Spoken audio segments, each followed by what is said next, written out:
Good afternoon. This is the KTLA 5 News at 4. I'm John Finolio. And I'm Kareen Winter, in today for Samantha Cortese. Well, what an incredible time right now. Fans are gearing up to cheer them on from L.A., including one father-son duo, spreading a little bit of excitement across the city. That's right. KTLA's Any Rose Ramos is live at the Fernando Valenzuela mural in Boyle Heights, where fans are gathering to honor the late Dodgers legend ahead of the World Series. Any Rose.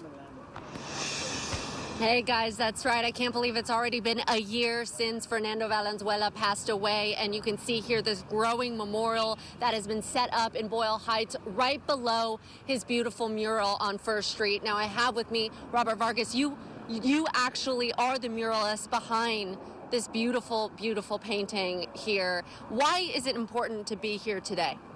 Well, it is an important mural as well as an important day for people who, really cared about Fernando, and the community. When this mural was created a year ago today, was out in force, and they're already showing up today to just pay tribute to one of our heroes. Yeah, and still means so much to so many of the fans.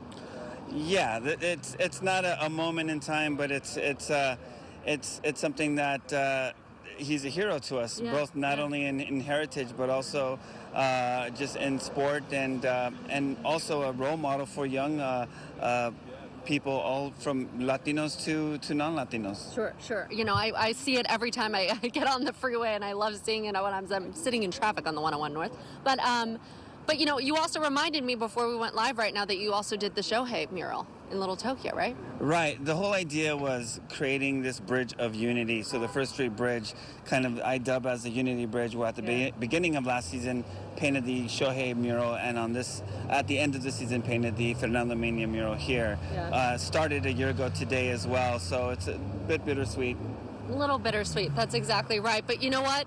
We are sort of gearing up and getting ready for that Game 1 in the World Series this Friday. We spoke to a bunch of fans throughout LA. Here's what one family is doing in order to hype up their community. Take a look. As Los Angeles starts gearing up for the World Series, don't be surprised if you see this tiny truck. Be gentle, bro. We have bass in here. Driving around Dodger Stadium. We're doing a public service for the Dodgers and hyping up everyone in Echo Park. It belongs to the Martinez family. Yeah, it's definitely a one-of-a-kind experience, being in Echo Park, having the only K-truck around. The K-truck, originally from Japan, the family importing it from there all the way to California. This is our tribute to Ohtani. It's kind of the equivalent of the American pickup. This is the Japanese working class. It's a reliable truck. With Shohei Ohtani, Yamamoto here, there's a lot of Japanese culture here, and we want to, respect that. For Tommy, he's grown up going to the Dodger games with his parents, but this truck becoming a special project for him and his father. It's something we're both passionate about, and it's a joy to work on. It's awesome because I get to do it with my dad, and yeah. Now, with the World Series just days away, it's super exciting, to have the Dodgers going to the World Series and being in the neighborhood of the Dodgers. The family taking matters into their own hands and hyping up their very own hood. We get all the fans riled up. They're happy. They're cheering us on. They're partying the waves for us. There's a decent sound system in there. It's just funny because you can hear it far away. Kareen, John, back here live at this little makeshift memorial that they set up last night for today. It says R.I.P. El Toro. Thank you for helping to show the world the Si Se Puede. And so many more messages here. They've got some pens out over there. We are expecting some members of Fernando's family to come out this evening and pay their respects a year after he passed away, and just days ahead of the Dodgers hitting that World Series over in Canada. All right, for now, we'll send it back to you guys from Boyle Heights. Any Rose, thank you. And with Dodgers fever in full swing, who better to catch up with than superfan Mary Hart? KTLA's Lauren Lister sits down with the entertainment icon ahead of the World Series.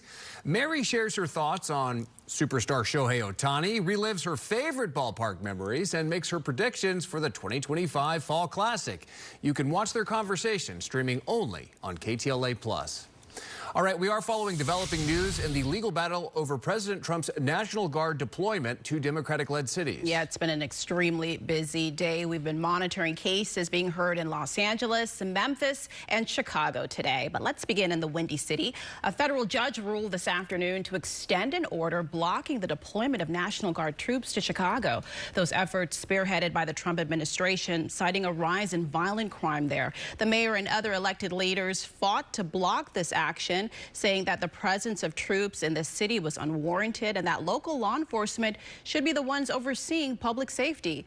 We should also note a new federal appeals court recently ruled in favor of troop deployment to Portland.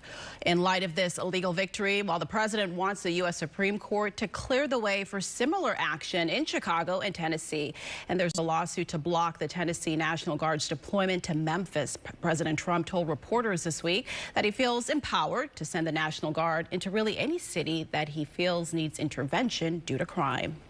And now to legal challenges here in Los Angeles tied to troop deployment to the city earlier this year. California's governor and attorney general sued the Trump administration for deploying troops to the city to combat protests over immigration enforcement.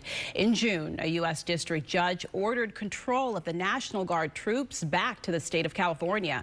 And since then, there's been a lot of back and forth court rulings on the issue, which could be decided today. President Trump is also focusing on San Francisco. It's an area that he says has seen a significant increase in crime, something Governor Newsom rejects. President Trump says he's actually considering sending dozens of federal agents there for more immigration and anti-crime enforcement efforts as early as this week. The governor says if that happens, he'll take more legal action. Now to the latest on the deadly Ontario big rig crash. We are learning more tonight about the young driver accused of plowing into bumper-to-bumper traffic, killing 3 people on the 10 freeway. The suspect is accused of driving under the influence. KTLA's Alina Bovian is live in Rancho Cucamonga with the latest. Hi, Alina. Hi, Karine and John. That's right. The suspect in this case has been identified as a 21-year-old man. His name is Jashan Preet Singh from Yuba City, California. Now, we're told that he was taken and booked at the West Valley Detention Center, and he faces charges of DUI and vehicular manslaughter. It's day 2 of the investigation of what led to this, a horrifying scene on the westbound 10 freeway near Interstate 15. 4 tractor trailers and multiple passenger vehicles crushed and mangled after a massive pileup Tuesday afternoon. We're learning today, according to the CHP, the driver suspected of being responsible of the crash is a 21-year-old man, Jahanshit Pring from Yuba City, who now faces charges of DUI and vehicular manslaughter. According to witnesses, he never slowed down or hit the brakes before plowing into bumper-to-bumper traffic. The westbound traffic came to either a slow or a stop, and a driver in a Freightliner commercial vehicle did not stop, which caused a chain reaction crash. Officer Rodrigo Jimenez with the California Highway Patrol says 2 of the victims who died were in a vehicle so badly burned that investigators still can't determine the make or model. The 3rd victim was from a pickup truck. Part of the investigation now is reconstructing exactly how the crash unfolded. Was there a mechanical failure in addition to the driving impairment on behalf of the driver? The fact that there were so many commercial vehicles involved in this crash, there's a lot of weight behind the crash force. This is a very complex investigation, and that is why our officers from our multidisciplinary accident investigation team have taken over the investigation.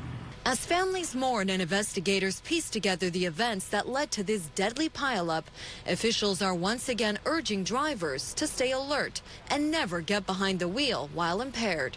This is a tragic crash because, as I say, it was very preventable. If somebody had only been paying attention, if everybody was driving sober, this tragedy would not have occurred. Now, the victims from this tragedy have not yet been identified, and the CHP, they do have a dash cam video that they're relying on as part of the investigation. They also need the public's help. If you have any information or any additional videos, to contact the CHP. I'm Lena Bourbon reporting live here in Rancho Cucamonga, KTLA 5 News. All right, Alina, thank you. And we have more coming up on the news at 4. Kai Goldberg has your forecast. Well, thanks very much, Karine and John. Good afternoon, everybody from Long Beach. It's been a mild day today. The cool down, well, it's coming from a big area of low pressure, which will eventually get out of here, giving us a warming trend. We'll talk about that coming up momentarily, but first, Laz is here. Thank you, Kai. In recent years, many California homeowners have